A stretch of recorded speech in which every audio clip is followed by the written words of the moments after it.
Good day all of you. Today's gate question is the standing wave ratio on a 50 ohm lossless transmission line terminated in an unknown load impedance is found to be 2. The distance between successive voltage minima is 30 centimeters and the first minima is located at 10 centimeters from the load.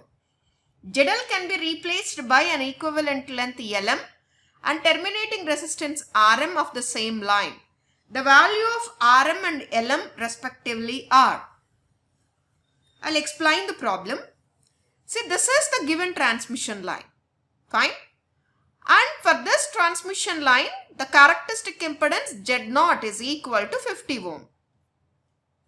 That is the meaning of standing wave ratio on a 50 ohm lossless transmission line. The transmission line is terminated with the unknown load impedance ZL. In the case of transmission line, suppose if this is the transmission line load and from this side I'll send the signal. Okay, when this load is not terminated properly, then what will happen? Suppose if you send the signal like this, if the load is not terminated properly, you'll get a reflected signal. This is the incident signal and this is the reflected signal.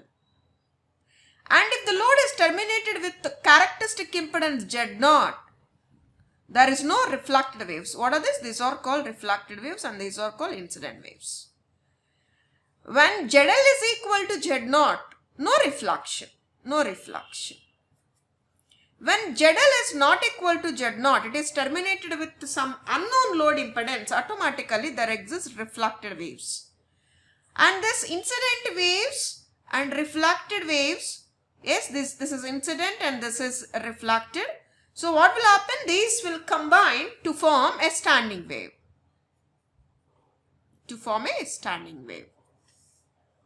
Okay. And when the transmission line is terminated with the characteristic impedance, there is no reflection, because see here is the transmission line characteristic impedance is Z0, means from this side, from the input side, if you see, transmission line is of 50 ohms impedance.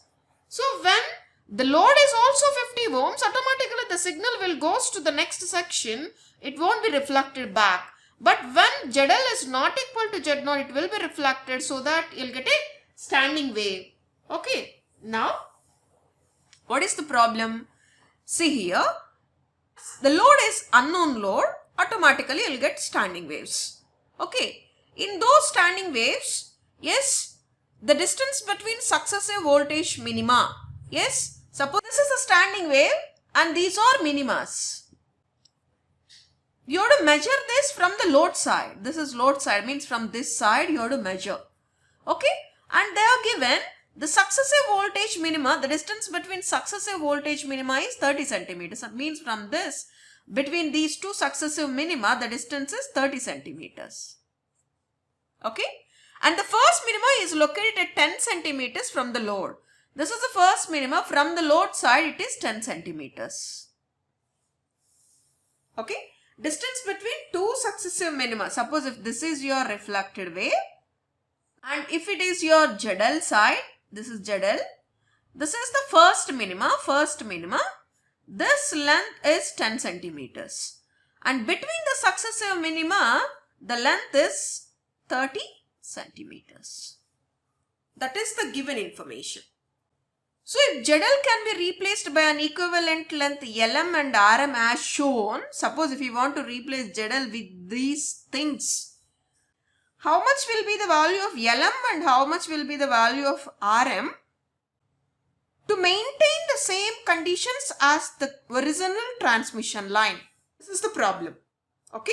Now, we'll see how to solve. Problem, they are given standing wave ratio as 2 and 50 ohms you have to consider it as the characteristic impedance. Okay. I'll see the is. What is the standing wave ratio?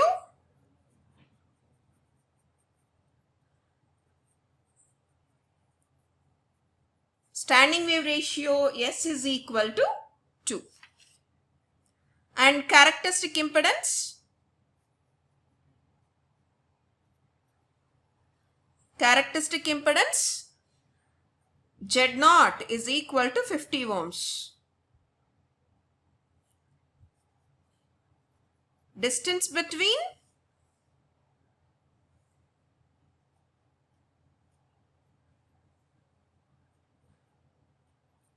successive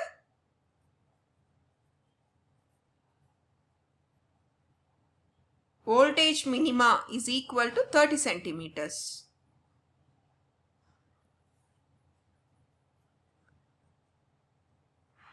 First minima is located at 10 centimeters. This is the given data. Okay. So now the reflection coefficient.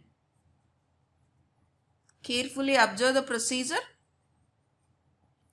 K equal to, that is mod K is equal to S minus 1 by S plus 1. How much it is? 2 minus 1 by 2 plus 1. So it is 1 by 3. Now what about distance between successive voltage minima? 30 centimeters. Actually, if you take this as a reflected signal, successive voltage minima, this is one minima and this is one minima, this is your 30 centimeters. In terms of the wavelength, this is equal to lambda by 2. So it implies lambda is equal to 60 centimeters. And we have a formula for voltage minima. 2 beta Y min is equal to 2n plus 1 into pi plus 5. What is Y min? It is the distance from the load side. See here, this is the load end. Consider it as load end. Suppose if you will get the reflective wave like this, okay, this Y minima is measured with respect to the load side. This is the first minima. Suppose if you consider this is the first minima, okay, this will be your Y minimum value, that is nothing but your 10 centimeters. Okay, so in that way you have to measure the value from the load side, the distance value from the load side. And see, in the problem they mentioned first minima is located at 10 centimeters. First minima. Okay. First minima means you'll get this first minima when n is equal to 0. And this first minima will be at what is this value? Y minimum value, they are given it is 10 centimeters. So substitute all these things here. And we know beta is equal to 2 pi by lambda. So we'll write 2 pi by, beta is 2 pi by lambda.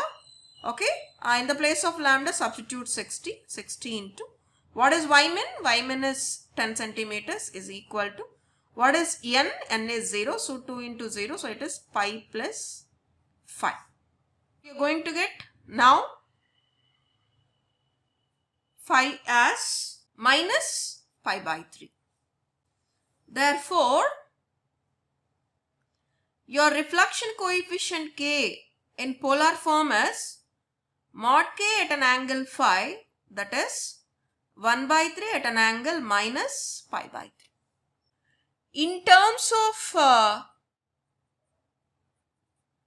ZL and Z0, your reflection coefficient K is ZL minus Z0 by ZL plus Z0. This is the formula in terms of ZL and Z0. It implies if you write ZL, it will be Z0 of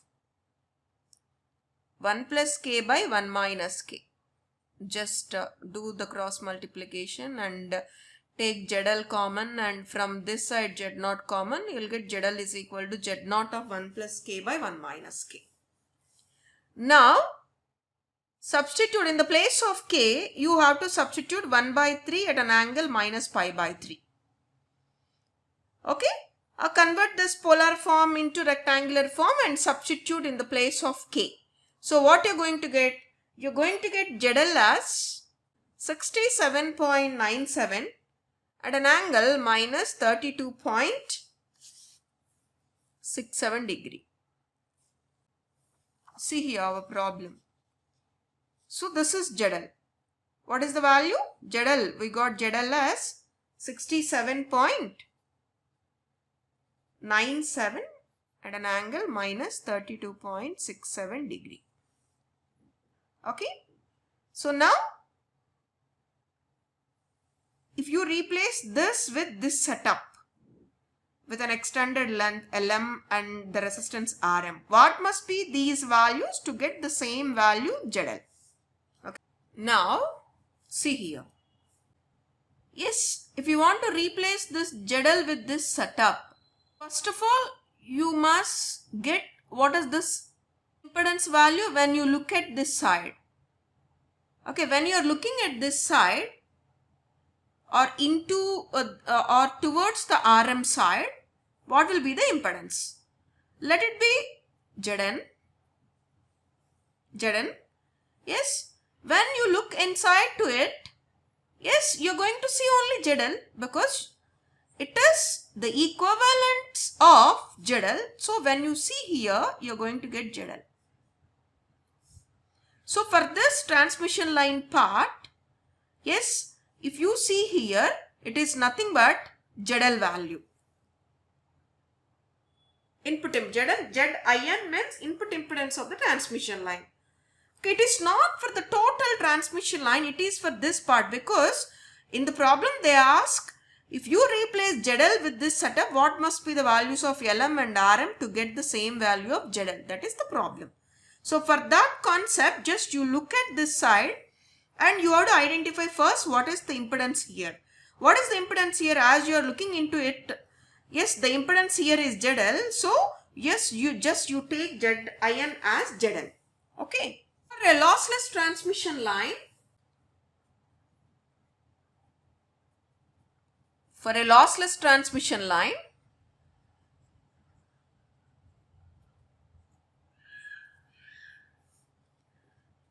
the formula for Zn is, what is meant by actually lossless transmission line? In the last class also I explained lossless means actually while the wave is traveling inside the transmission line or inside the waveguide or in free space, there is a term called propagation constant gamma that is equal to alpha plus j beta. Okay. Gamma, which is alpha plus j beta. This alpha is attenuation constant and this is phase shift constant. Lossless means that there is no attenuation, means alpha becomes 0. So when alpha becomes 0, gamma is equal to only j beta. That is the concept of lossless transmission line. Means when, so if attenuation is 0, so automatically there is no loss. So that type of line is called lossless transmission line. For that type of lossless transmission line, the expression for Zn is Z0 of ZL plus JZ0 tan beta L by Z0 plus JZL tan beta L. Okay. So now according to our requirement, you have to change it. What is our requirement? Zn is equal to, what is Z0? 50. Yes, as you want to replace the ZL with this setup, yes, in the place of ZL you have to write RM.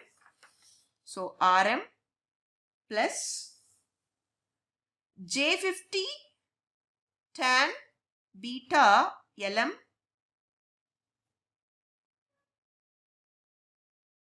(50) plus JRM tan beta.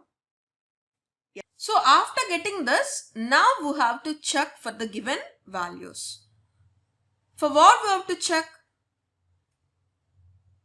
To check for Zin equal to ZL condition. I already explained here. Yes, this Zin is equal to ZL. When you are looking into the transmission line, the impedance here is ZL. That will be your Zin. Okay. So now you derived Zin formula. Now we have to check for what given conditions or for what given options you'll get Zin is equal to ZL. Okay. And from the given data, we already find ZL value. And now from this expression, you have to find Zin. And you have to check when this Zn is equal to ZL. Okay. So what are the given options? The given options are, these are the given options. These four. Okay. So now if you substitute those given options, you'll get Zn is equal to ZL for two values. Those two values are Rm is equal to 25 ohm, Lm is equal to 20 centimeters. At these values, I'll get Zn, that is equal to ZL. What is the value of ZL here? The ZL value is this. You substitute all these two values, Rm 25 ohm, Lm 20 centimeters and beta 2 pi by lambda, and lambda is 60 centimeters. Okay. If you substitute these two and you'll solve, you'll get Zn, that is equal to 67.97. Even for another option, the other option is Rm is equal to 100 ohm and Lm equal to 5 centimeter also. I'll get the value of Zn, that is equal to 67.97. For other two, you won't get the answer. ZL is equal to 67.97 at an angle minus 32.67 degree. Okay. So what are the options? The options are B and C. Okay. So the correct options are B and C. Okay. Thank you for watching. If you like this video, please don't forget to like, share and subscribe.